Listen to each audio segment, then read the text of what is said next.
आज हम परीक्षा के दृष्टिकोण से व्यष्टि अर्थशास्त्र एक परिचय के कुछ महत्वपूर्ण वस्तुनिष्ठ प्रश्नों को समझेंगे।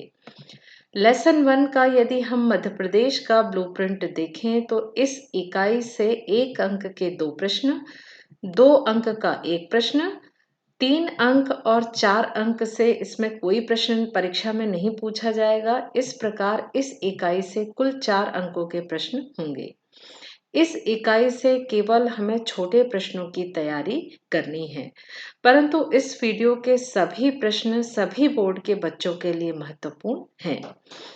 अर्थशास्त्र की विषय वस्तु का अध्ययन 2 व्यापक शाखाओं के अंतर्गत किया जाता है, व्यष्टि अर्थशास्त्र और समष्टि अर्थशास्त्र। हमारा पहला प्रश्न है, व्यष्टि अर्थशास्त्र में निम्न में से किसका अध्ययन किया जाता है?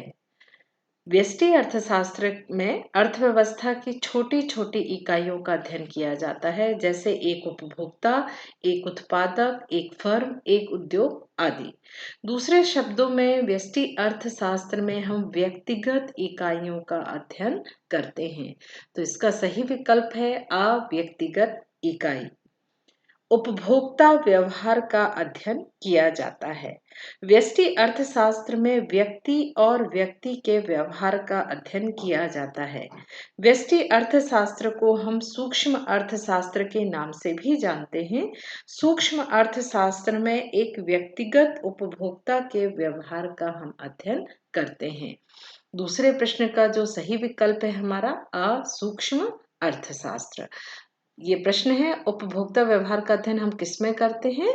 सूक्ष्म अर्थशास्त्र या व्यष्टि अर्थशास्त्र में हम उपभोक्ता के व्यवहार का अध्ययन करते हैं। अर्थव्यवस्था को वर्गीकृत किया जा सकता है। अर्थव्यवस्था एक ऐसा क्षेत्र है जहां लोग अपनी आजीविका अर्जित करने के लिए अलग अलग आर्थिक क्रियाएं करती हैं, जैसे टीचर स्कूल में पढ़ाते हैं, डॉक्टर हॉस्पिटल जाते हैं या कोई उद्योगपति अपना उद्योग चलाते हैं। आर्थिक प्रणाली की प्रकृति एवं नियंत्रण के आधार पर अर्थव्यवस्था को 3 भागों में बांट सकते हैं, पूंजीवादी, समाजवादी और मिश्रित। इस प्रकार से इसका जो सही विकल्प होगा वो द होगा, उपरोक्त सभी। अर्थव्यवस्था की केंद्रीय समस्याएं हैं। प्रत्येक अर्थव्यवस्था को, चाहे वह धनी हो या निर्धन, विकसित हो या अविकसित, तीनों सभी अर्थव्यवस्थाओं को 3 केंद्रीय समस्याओं का सामना करना पड़ता है। क्या उत्पादन किया जाए, कैसे उत्पादन किया जाए, उत्पादित वस्तुओं का वितरण कैसा हो। ये तीनों अर्थव्यवस्था की केंद्रीय समस्या है, इसीलिए इसका सही विकल्प होगा द, उपरोक्त सभी। निम्न में से किस अर्थव्यवस्था में निजी एवं सार्वजनिक क्षेत्र का सह अस्तित्व पाया जाता है? मिश्रित अर्थव्यवस्था में समाजवाद और पूंजीवाद की अच्छी विशेषताओं को शामिल किया गया है। मिश्रित अर्थव्यवस्था में निजी और सार्वजनिक क्षेत्र का सह अस्तित्व पाया जाता है। जहां भी मिश्रित अर्थव्यवस्था होती है, जैसे हमारे देश में निजी संस्थाएं भी काम करती हैं और सार्वजनिक क्षेत्र भी कार्य करता है। इस प्रकार से मिश्रित अर्थव्यवस्था में निजी और सार्वजनिक दोनों का सह अस्तित्व पाया जाता है। एक समाजवादी अर्थव्यवस्था का मूल उद्देश्य होता है। समाजवादी अर्थव्यवस्था में उत्पत्ति के साधनों पर समाज का स्वामित्व होता है तथा इन साधनों का प्रयोग व्यक्तिगत लाभ के लिए न होकर अधिकतम लोक कल्याण के लिए किया जाता है। तो समाजवादी अर्थव्यवस्था का मुख्य उद्देश्य क्या होता है? अधिकतम लोक कल्याण करना। किस अर्थव्यवस्था में कीमत तंत्र के आधार पर निर्णय लिए जाते हैं? समाजवादी, मिश्रित, पूंजीवादी, उपरोक्त में से कोई नहीं। पूंजीवादी आर्थिक प्रणाली में कीमत निर्धारण कीमत तंत्र के आधार पर होता है। जो भी निर्णय होता है वो किसके आधार पर लिया जाता है? बाजार की मांग और पूर्ति के, 2 शक्तियां जिस बिंदु पर मिलती है, कीमत का निर्धारण होता है। तो पूंजीवादी अर्थव्यवस्था के जो निर्णय हैं वो किसके आधार पर लिए जाते हैं? कीमत तंत्र के आधार पर। आर्थिक समस्या मूलतः किस तथ्य की समस्या है? चुनाव की, आवश्यकता की, उत्पादन की, उपरोक्त सभी। अर्थव्यवस्था के संसाधन दुर्लभ हैं और उनके वैकल्पिक प्रयोग होते हैं जिनके कारण चुनाव की समस्या का सामना करना पड़ता है। इस प्रकार अर्थव्यवस्था में चुनाव की समस्या ही केंद्रीय समस्या है। अर्थव्यवस्था की मुख्य समस्या क्या है? चुनाव की समस्या। उस वक्र का नाम बताइए जो आर्थिक समानता को दर्शाता है। यह प्रश्न बहुत स्पष्ट नहीं है। इस प्रश्न को मैं बहुत अच्छे से नहीं समझा पा रही हूँ, इसीलिए इसका उत्तर आप अपने शिक्षक से पूछ सकते हैं। अगला प्रश्न है हमारा, अर्थशास्त्र के जनक कहलाते हैं। जनक यानी फादर ऑफ इकोनॉमिक्स। प्रोफेसर जेबी से, professor Malthus, professor Adam Smith, Robins. तो इसका जो सही उत्तर है वो एडम स्मिथ है। अर्थशास्त्र के जनक कौन कहे जाते हैं? Adam Smith. खाली स्थान या रिक्त स्थान भरिए। सभी क्रियाएं जो आय सृजित करती हैं खालिस्तान क्रियाएं होती हैं। प्रत्येक व्यक्ति अपनी आवश्यकता की संतुष्टि हेतु धन की प्राप्ति हेतु प्रयत्न करता है और इसको हम क्या कहते हैं? आर्थिक क्रियाएं। कोई भी व्यक्ति क्यों काम करता है? हर व्यक्ति केवल किसके लिए काम करता है? पैसे के लिए काम करता है। तो आय सृजित करने के लिए जो भी क्रियाएं होंगी वो कहलाएंगी हमारी आर्थिक क्रियाएं। एक व्यक्तिगत उपभोक्ता का व्यवहार खालिस्तान अर्थशास्त्र का एक अंग है। व्यष्टि अर्थशास्त्र में अर्थव्यवस्था की छोटी छोटी इकाई का अध्ययन किया जाता है। अर्थात व्यष्टि अर्थशास्त्र में एक व्यक्तिगत उपभोक्ता के व्यवहार का अध्ययन हम करते हैं। एक व्यक्तिगत उपभोक्ता का हम किसमें अध्ययन करते हैं? व्यष्टि में। जबकि समष्टि में हम बृहत या पूरी अर्थव्यवस्था का अध्ययन करते हैं। आर्थिक समानता मूलतः खालिस्तान की समानता है। समाजवादी अर्थव्यवस्था में आय की विषमताओं को दूर कर समाज की सभी वर्ग के कल्याण करना ही समाजवादी अर्थव्यवस्था का मुख्य उद्देश्य होता है। समाजवादी अर्थव्यवस्था में किसको महत्व दिया जाता है? सभी व्यक्तियों के आर्थिक कल्याण को। आर्थिक समस्याएं उत्पन्न होती हैं क्योंकि इच्छाएं खालिस्तान से अधिक होती हैं। आर्थिक समस्याएं क्यों उत्पन्न होती हैं? क्योंकि हमारे पास साधन कम हैं और इच्छाएं अधिक हैं। आर्थिक समस्या का मूल कारण चुनाव की समस्या है जो साधनों की सीमितता के कारण होता है। हमारी इच्छाएं तो असीमित हैं, जबकि हमारे पास जो साधन होते हैं वो कैसे होते हैं? कम होते हैं। उत्पादन संभावना वक्र बाएं से खालिस्तान ढाल लिए हुए होता है। उत्पादन संभावना वक्र बाएं से दाएं ढाल लिए हुए होता है। यह वक्र मूल बिंदु की ओर नतोदर होता है। ये भी पूछा जाता परीक्षा में कि उत्पादन संभावना वक्र मूल बिंदु के कैसे होता है? तो मूल बिंदु के कैसे होता है? नतोदर होता है। छोटे छोटे चरों का अध्ययन खालिस्तान अर्थशास्त्र में किया जाता है। छोटे छोटे चरों का अध्ययन, छोटी इकाई का अध्ययन हम किस में करते हैं? व्यष्टि अर्थशास्त्र में करते हैं। अंग्रेजी भाषा में व्यष्टि को माइक्रो कहा जाता है, जिसका अर्थ होता है अत्यंत छोटी इकाई। इसलिए व्यष्टि अर्थशास्त्र में हम छोटे छोटे चरों का अध्ययन करते हैं। पूंजीवादी अर्थव्यवस्था में प्रत्येक साहसी अपने लाभ को खालिस्तान करना चाहता है। पूंजीवादी अर्थव्यवस्था में क्या होता है? पूंजीवादी अर्थव्यवस्था में आर्थिक क्रियाओं में निजी स्वामित्व होता है और जो कीमत का निर्धारण होता है वो मांग और पूर्ति के संतुलन से होता है। पूंजीवादी अर्थव्यवस्था में प्रत्येक व्यक्ति अपने लाभ को अधिकतम करना चाहता है, क्योंकि यहाँ पर सरकार का कोई नियंत्रण नहीं होता। जो भी होता है निजी व्यक्ति होता है।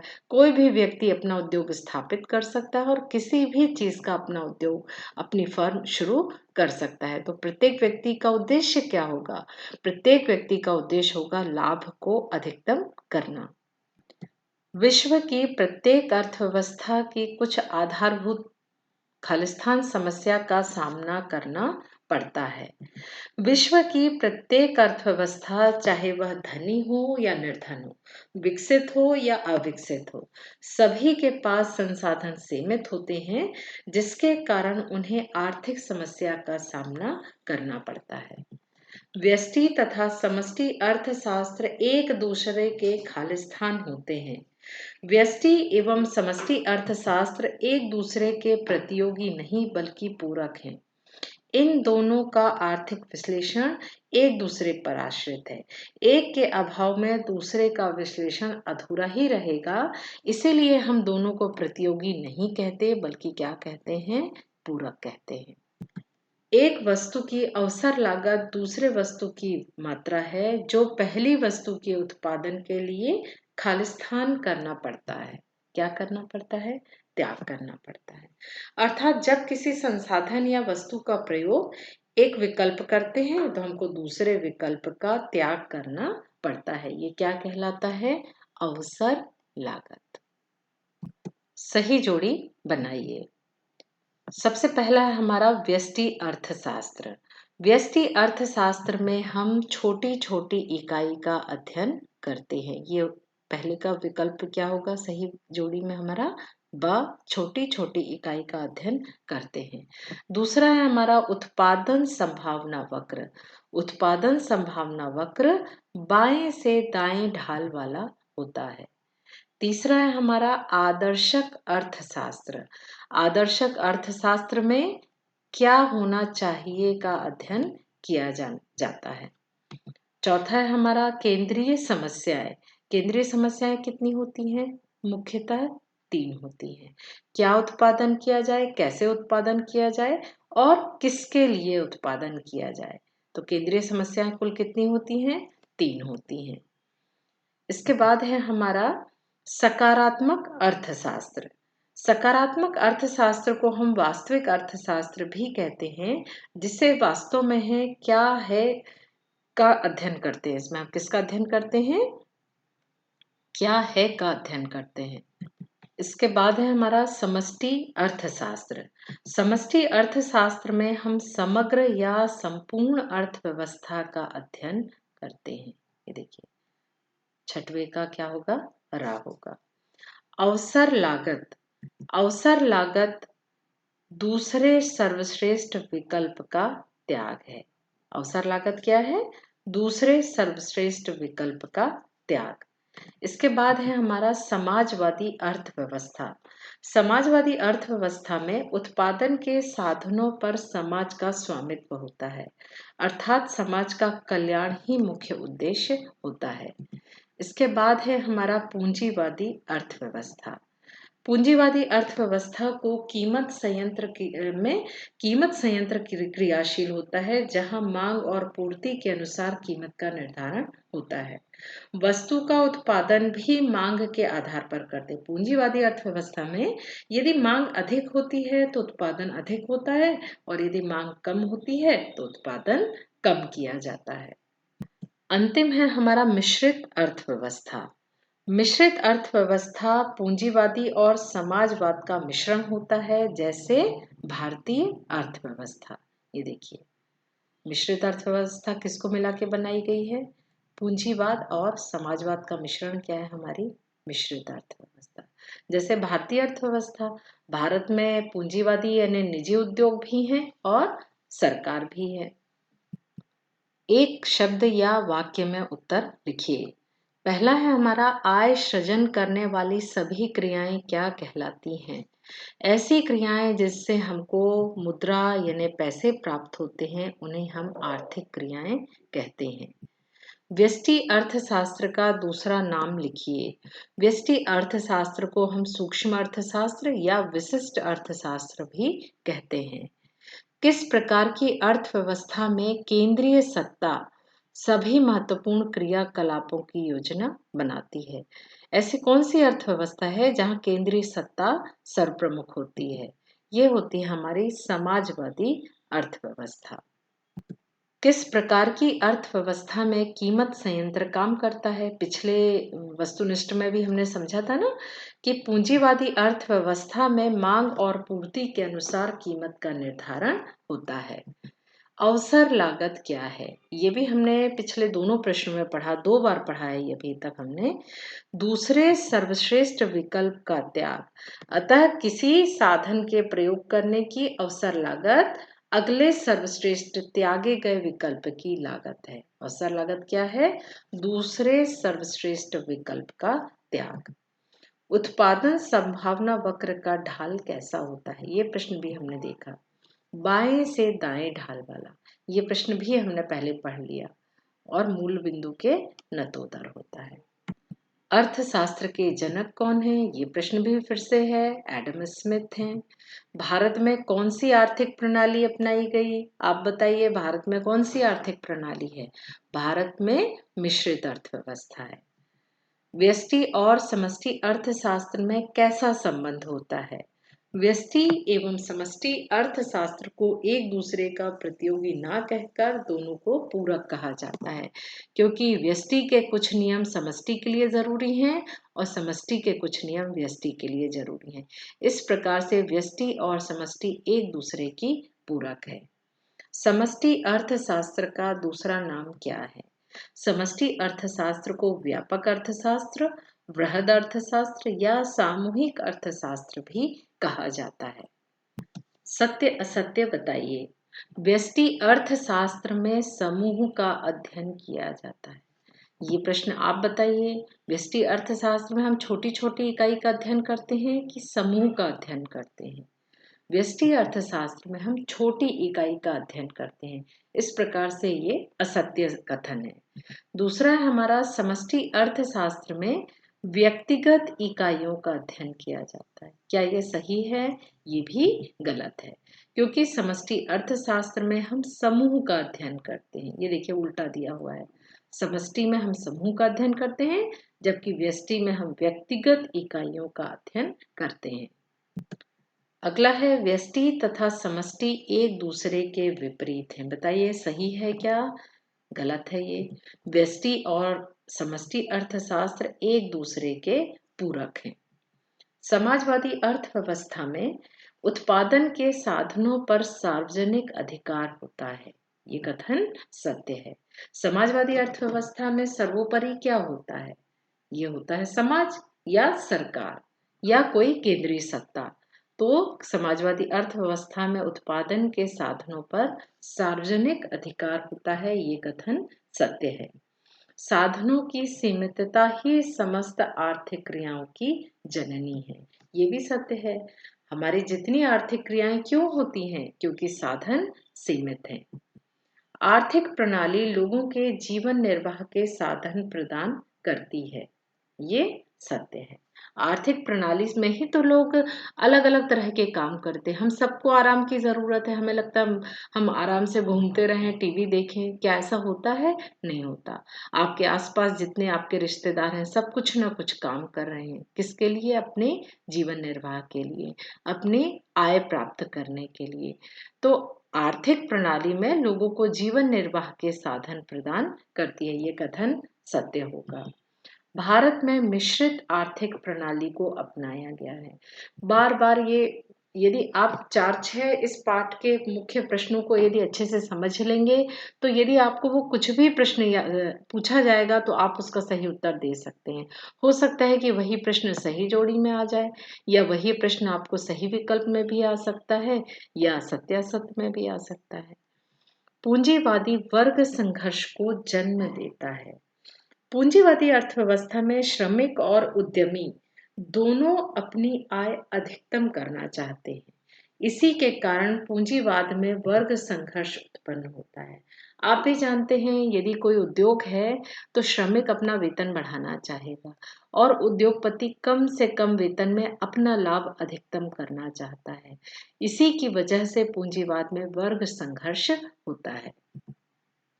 उत्पादन संभावना वक्र दो वस्तुओं के संभावित संयोग प्रकट करता है। ये कथन भी सत्य है। अवसर लागत की अवधारणा इस तथ्य पर आधारित है कि उत्पत्ति के साधन असीमित हैं। देखिए क्या लिखा है, उत्पत्ति के साधन कैसे हैं? असीमित हैं। जबकि साधन कैसे होते हैं? साधन सीमित होते हैं। इस प्रकार से यह कथन भी असत्य है। इस पाठ में हमने जितने भी वस्तुनिष्ठ पढ़े सभी एक दूसरे से संबंधित हैं। आप यदि ध्यानपूर्वक कॉपी में लिख लेंगे, एक दो बार समझ लेंगे, तो इस पाठ का ऐसा कोई भी वस्तुनिष्ठ नहीं है जो आपसे परीक्षा में नहीं बनेगा।